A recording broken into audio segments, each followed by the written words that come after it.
This time around we are taking a look at the newest version of one of the most popular gaming mice on the market, the Logitech G502, which was originally released in 2014 and has ever since had many updated versions. My first contact with this amazing mouse was in 2018 when I bought the G502 Hero version, and it is one of my personal favorites of all time.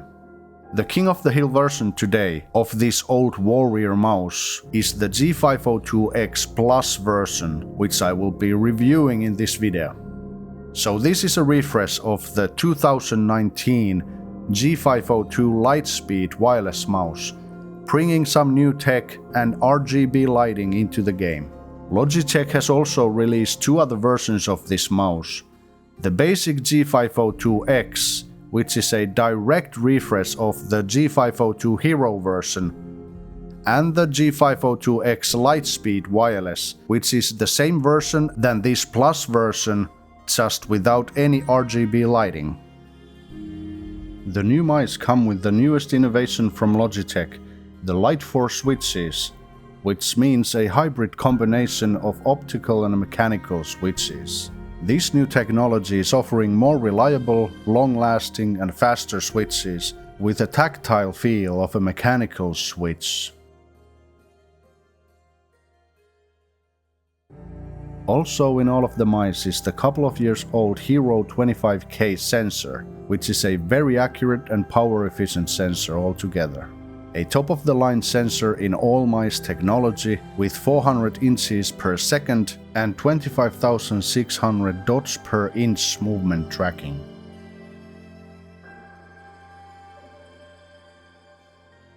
In addition to these features, these new mice have also gone on a diet, resulting in lighter weight in all of the mice. The basic version with a cord weighing about 89 grams, the Lightspeed wireless weighing about 100 grams, and the Plus version weighing about 106 grams. And then back to the unboxing.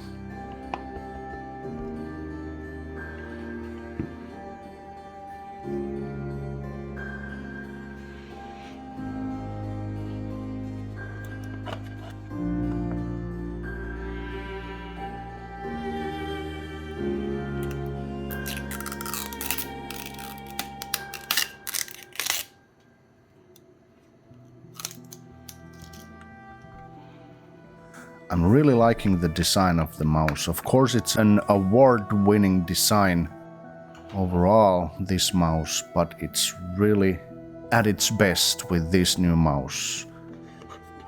And here's the dongle for it.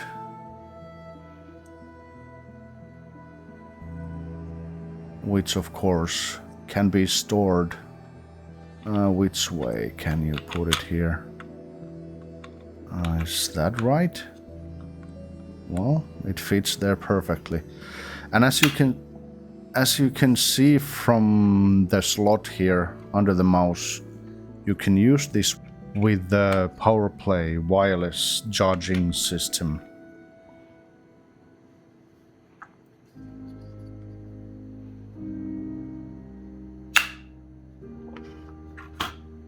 And of course the RGB is kind of cool looking, but it really drains the battery much faster. And this is the button you can change. Over here, you can just take this off. It's a magnetic button, which you can of course use just as an extra button on the mouse, but you can kind of disable that with this pad. Now that doesn't feel right. That must be the wrong way. Yes, there you go. So now you don't have that extra thumb button over there. So you can just use the mouse without that if you so desire. Oh, look at that pre-travel. That is quite the pre-travel before contact. And here we have the cord. Just a basic USB-C like so, and then the extension header for the receiver dongle. Just the basic stuff like you have with other wireless Logitech devices. Nothing to write home about there.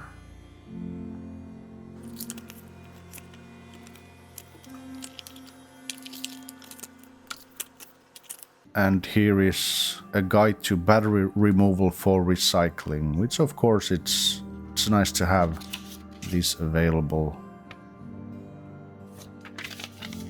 So there it is. A pretty great looking, lightweight feeling mouse, this one. And I'm going to be testing this maybe for a couple of weeks before actually making the review. And next, a quick sound sample of the main buttons.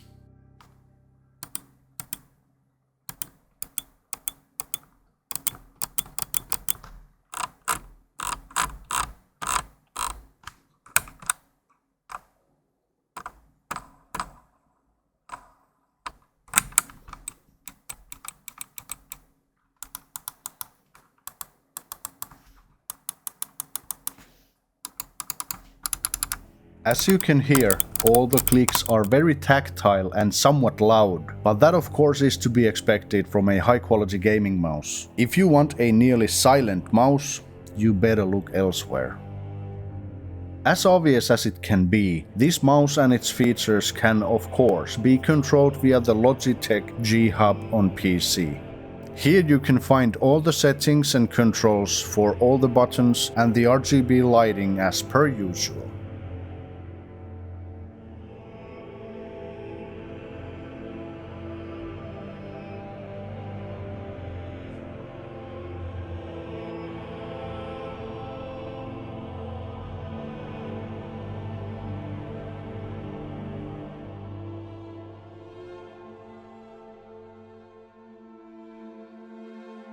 One note for this mouse: if you use the RGB lighting, be sure to understand that your battery power will drain much faster. Depending on what type of lighting you choose, you will get 2 to 3 times less battery power per charge. I personally don't give a tiny rat's rear end about the RGB, so I simply keep it off.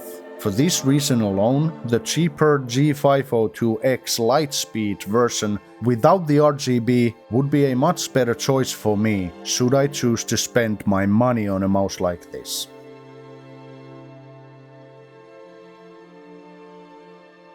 Now, after 3 weeks of using the mouse, I can easily state that this mouse is of a very high quality indeed. It's among the best mice I've ever used. My relevant comparisons are the Logitech Pro X Superlight, which I reviewed in January 2021 and used for about the entire year of 2021, after which I got the Corsair Saber Pro wireless mouse, which I reviewed in December 2021, and I've used it now almost the entire year of 2022. All of these 3 mice are excellent high quality products that are very close to each other in specs and quality. While I've had absolutely no problems with this new G502 X Plus, I must say that I find the pricing of it difficult to justify. 99.9% of mouse users, be that on any device that works with the mouse, will never experience any difference between these 3 mice in performance.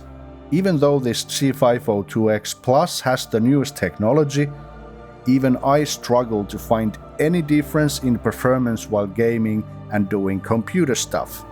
The only practical differences are the minute weight difference, of course the physical size and shape of the mouse, and then finally the button layout. Pro X Superlight has only 5 buttons, the Saber Pro has 6 buttons, and this new G502 X Plus has 11 buttons with the scroll left and right, not counting scroll up and down in any of these button counts. While in some games I do appreciate the extra buttons, I find it hard to believe that I would be willing to pay 170 euros for this mouse, when the Corsair Saber Pro costs only 100 euros here in Finland. The Pro X Superlight costs still the same it cost 2 years ago, which is 150 euros. All this said and done, there is nothing wrong with this mouse, except its price point. If the price was about 30% less, this mouse would be an easy recommendation to anyone who takes their gaming seriously. This is, after all, the best mouse I have used. Be that as it may, I would still recommend to get the Corsair Saber Pro, since it's absolutely an amazing mouse as well. You absolutely won't notice the difference in performance, maybe unless you're a top esport gamer. And the Saber Pro costs about 40% less. Maybe the price of this mouse is high because of the current world economy situation and increasing prices all over the world in logistics, production and materials. Who knows? Nonetheless, no matter how an excellent product it is, it's a hard pass unless you specifically want to support Logitech as a fan, or you don't care about the price difference that much. It's a shame, since I really do love this mouse and I will continue to use it until something better comes along, but I would not be willing to ditch out 170 euros for it.